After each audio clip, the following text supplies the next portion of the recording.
धन ही जंगल समराथले धन ही बाल गवाल जाके संग सतगुरु रम्या लालन लील भवाल हरि ककेड़ी धन्य जहाँ प्रभु कियो परवेश रूखा बलरल आवणा रन तो बाले भेष परचा पशु और पक्षियां जीवा उत्तम जात हुआ पवित्र जोत से परची गुप्त न्यात धन्य दिहाड़ो रेणे ही गुरु परगटियो संसार वील कहे जी ओलखियो ते ही उतरसी भव पार।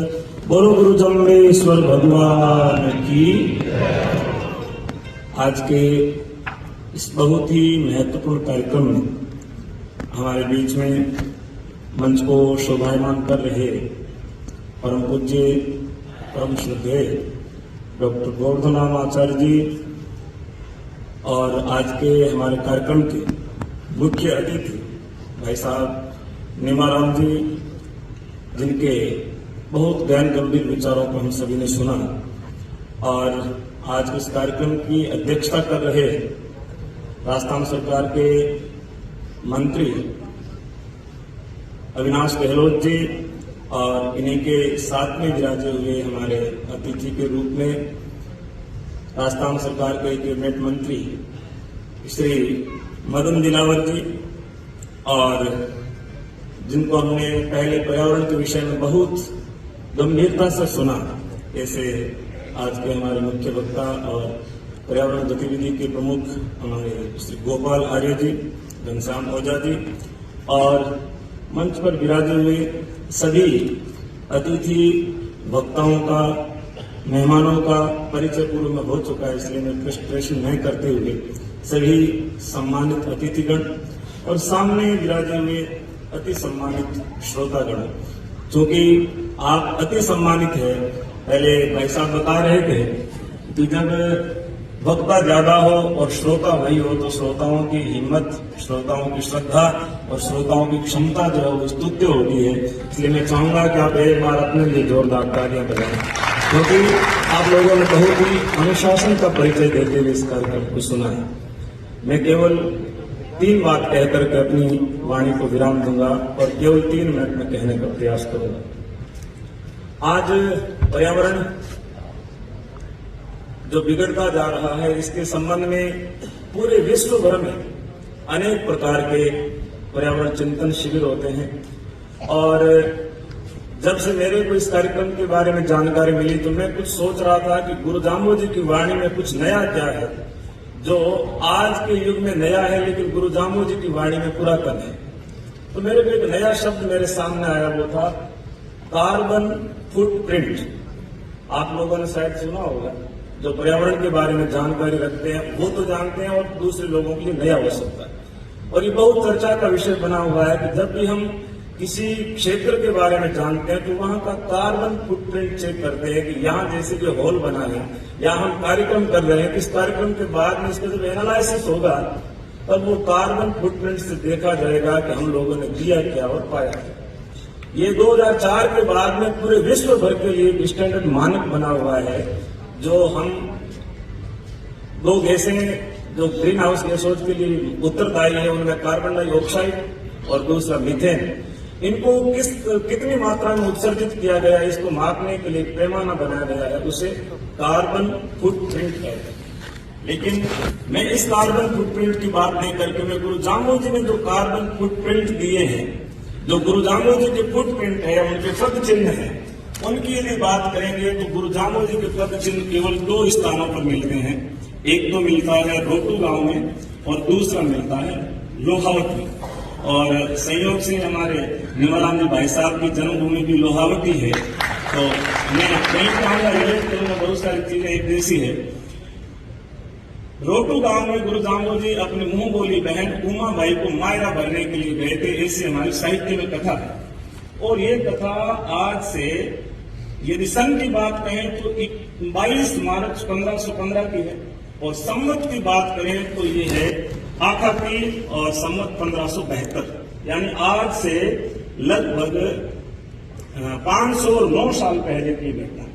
गुरु जाम्बो जी जब मायरा भरने के लिए गए तो उनके साथ में राजा लोग भी थे, महाराजा लोग भी थे कुछ जो इतिहास लिखने वाले लोग थे, कुछ कवि लोग भी थे, यानी आज की भाषा में कहूं तो वहां शासक भी थे, प्रशासक भी थे, पत्रकार भी थे, ब्यूरोक्रेट्स भी थे, सब लोग गुरु महाराज जामोद जी के साथ में थे।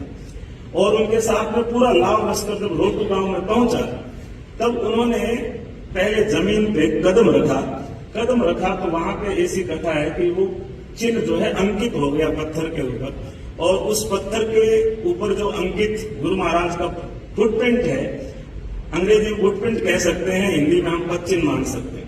उस पदचिन्ह को आज भी हम लोग पूछते हैं। क्यों पूछते हैं? इस बात को जान करके हम सभी को आश्चर्य भी होगा और गर्व भी होगा। गुरु जामोद जी ने पदचिन्ह रखा, तब पत्थर गर्म था तो वैसे हम लोग जो होते हैं, हमारा तो पेड़ जलता है, लेकिन वो तो सिद्ध पुरुष थे, इसलिए उन्होंने पत्थर रखा तो पत्थर पिघल गया, क्योंकि उसने रोकर के अपनी दुआई दी कि देखो आप पधारे हो तो आप इसकी व्यवस्था को कुछ सुधारो, क्योंकि वैसे यदि दूसरी दृष्टि से देखें तो पत्थर तभी पिघलेगा जब टेम्परेचर ज्यादा होगा तो हर चीज पिघलने लगेगी। यानी पत्थर ने पिघल करके संकेत किया है कि टेम्परेचर बढ़ रहा है तो कुछ किया जाए।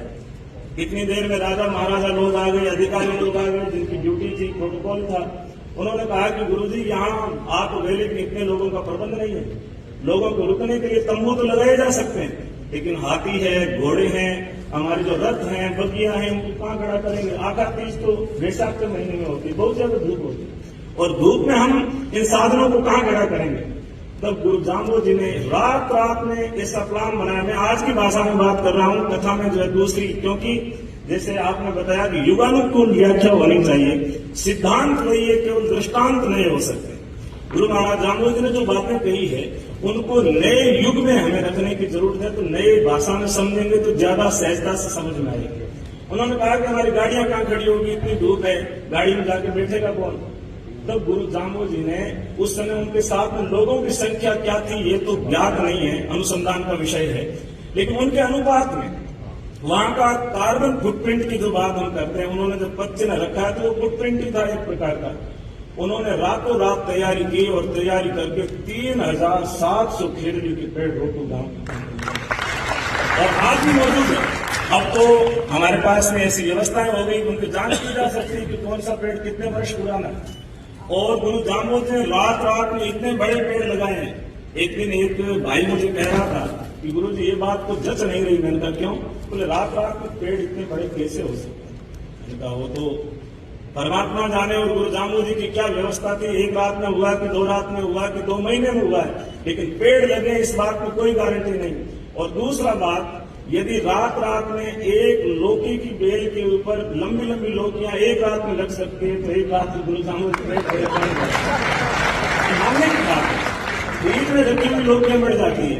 और वहां हम बात करते हैं कि गुरु जामोद जी ने पेड़ कैसे बड़े कर दिए, तो वो तो प्रकृति को जानने वाले, उनके मर्म को समझने वाले प्रकृति पुरुष थे। तो गुरु जामोद जी ने जो वहां पे पदचिन्ह लगाया है, फुटप्रिंट अंकित किया है, वो इस बात का मैसेज है कि आज हम सबको हरियाणा से चल के आया है यहाँ पे, और यहाँ से चल के कई बार अमेरिका जैसे शहर देशों के अंदर पर्यावरण का चिंतन करके लोग आते हैं, लेकिन वापस आने के बाद में एक्चुअल प्रैक्टिकली क्या हुआ है उस बात को गुरु जामोद जी से हमें सीखना होगा। उस समय भी वो आकातीज का समय था, एक प्रकार की पब्लिक गैदरिंग का कार्यक्रम था, सोशल कार्यक्रम ही था, लेकिन वहां से जाने के बाद गुरु जामोद जी ने फुटप्रिंट दिया है कि आपके पदचिन्ह क्या होने चाहिए।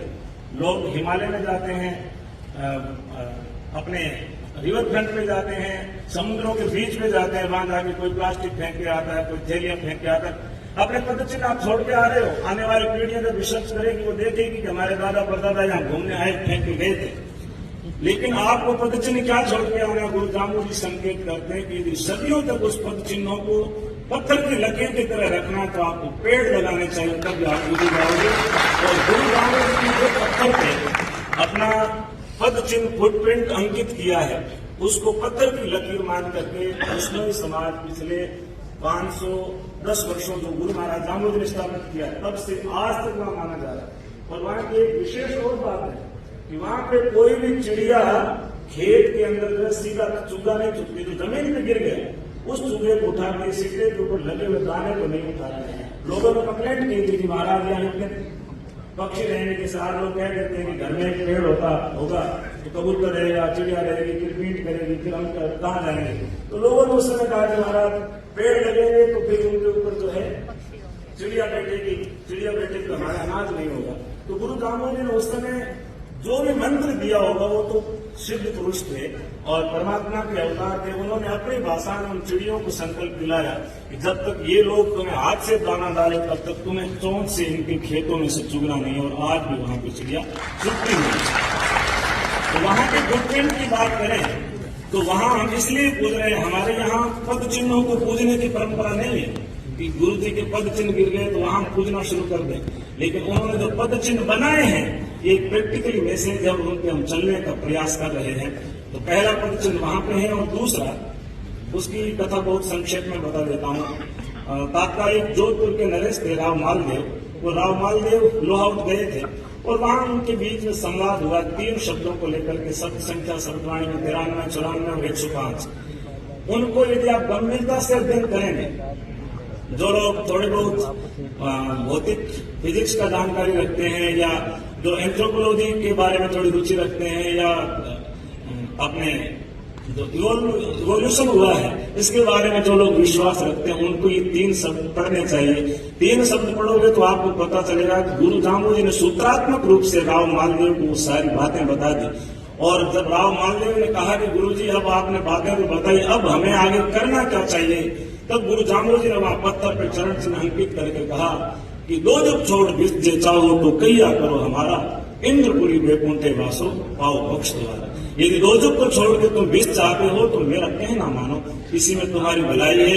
मैं जो रास्ता दिखा के जाऊंगा उस पर चलते रहोगे तो तुम्हारा कार्बन फुटप्रिंट जो है बिगड़ेगा नहीं, वो सदा एक जैसा रहेगा। आज हम कार्बन फुटप्रिंट की बात कर रहे हैं। जैसे भाई साहब पहले बता रहे थे कि पश्चिम का विद्वान कोई बात कह देता है तो सब लोग तालियां बजा के मान लेते हैं, लेकिन गुरु दामोदर जी ने उस समय जो फुटप्रिंट की बात कही है वो कहीं न कहीं सिंबॉलिक रूप से हमें मैसेज यही दे रही है कि आपको इस प्रकृति के साथ में जो है तालमेल और रिदम लगाते हुए चलना पड़ेगा, तभी आप लंबे समय तक सुखी रह पाओगे, नहीं तो लंबे समय तक सुखी नहीं रह पाएंगे। और मैं आज यहाँ जामाणी साहित्य अकादमी का उपाध्यक्ष होने के नाते बता देना चाहता हूँ कि जामाणी साहित्य अकादमी इसीलिए स्थापित हुई, जैसे आप श्री ने पहले कहा था कि गुरु दामोदर जी की शिक्षाएं जो केवल विस्मयी लोग सोच रहे थे कि हमारे लिए है, वो सब तक पहुंचनी चाहिए। उनको एकेडमिक रूप देकर के एकेडमिक स्तर पर उनका प्रचार प्रसार करने के लिए जामाणी साहित्य अकादमी की स्थापना सन 2011 में हुई। और तब से लेकर के अकादमी के 3 मुख्य माध्यम है जिनके माध्यम से गुरु दामोदर जी का शिक्षाओं का प्रचार प्रसार होता है। सबसे पहला जो हम लोग देख रहे हैं संगोष्ठी के माध्यम से अलग अलग विश्वविद्यालयों के साथ में, शिक्षण संस्थानों के साथ में संगोष्ठियां करके अकादमी जो है ये कहना चाहती है कि हम आपको गुरु दामोदर जी की जो बातें हैं उनको साथ में लेकर के उनको आदर्श मान करके आज के युग में सामयिक चिंतन करें और विश्व भर के दुनिया भर के जो विद्वान हैं उनको एक मंच पे एक जाजर पे बिठा करके गुरु दामोदर जी का साहित्य दिया जाता है ताकि वो इसके ऊपर चिंतन कर सके। तो संगोष्ठियों के माध्यम से अकादमी साहित्य का विस्तार और वाणी को विचार को पूरे वैश्विक स्तर पर ले जाने का कार्य अकादमी कर रही है। और दूसरा जामाणी साहित्य अकादमी का कार्य है संस्कार शिविरों के माध्यम से जो छोटे बच्चे हैं हमारे वो भी सीखें, वो भी जाने। जैसे आप पहले सुन रहे थे कि युवा है वो भ्रमित हो रहा है, क्योंकि युवा इसलिए भ्रमित हो रहा है क्योंकि युवा को बचपन में संस्कार नहीं मिले। तो हमने जामाणी साहित्य अकादमी की तरफ से संस्कार शिविरों का आयोजन भी करवाया है। और एक उत्कृष्ट प्रकाशक जो एक प्रामाणिक हो और उसको पढ़कर के ऐसा लगे कि ये प्रामाणिक साहित्य है, तो प्रामाणिक साहित्य के संपादन के लिए साहित्य अकादमी निरंतर अच्छे अच्छे प्रकाशन करती है। और आज भी आपने देखा कि 2 प्रकाशनों को हमने यहाँ विरोध किया है। तो इन तीनों प्रकल्पों के माध्यम से जामाणी साहित्य अकादमी गुरु दामोदर जी की जो वाणी है उसको मठ से निकाल करके सब घटों तक पहुंचाने का कार्य कर रही है। और इसी का एक आज ये स्वरूप है वेणविंद्रा जी के सानिध्य में ये जो संगोष्ठी का कार्यक्रम हुआ है। और हमारी गुरु जम्बेश्वर शोधपीठ और विश्वविद्यालय दोनों ने भरपूर सहयोग किया। मैं सभी का धन्यवाद देता हूं। आप सभी ने इतने भाव से प्रेम से सुना उसके लिए बहुत बहुत धन्यवाद। बोलो गुरु जम्बेश्वर भगवान की जय।